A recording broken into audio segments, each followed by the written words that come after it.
కొంతమంది బిందెలు పెట్టేశారు, ఆపేశారు. కొంత పెద్ద మహిళలు, గిరిజన మహిళలు ఆపేస్తే వాళ్ళు వచ్చారు. బాబు నువ్వు ఆగన్నారు.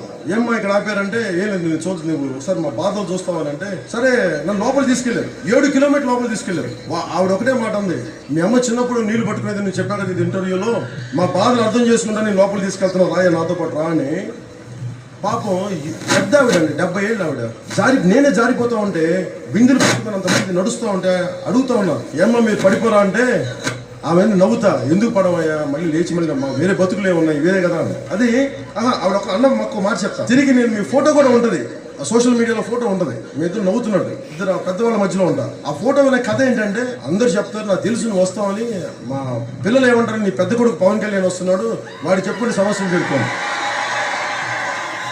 నేను మనస్ఫూర్తిగా ఓట్లు వేస్తాను ఓట్లు వేయరు నాకు తెలియదు, కానీ మనస్ఫూర్తిగా నేను మీకు అండగా ఉంటాను. అందరూ చెప్తాను నిజంగా మనస్ఫూర్తిగా.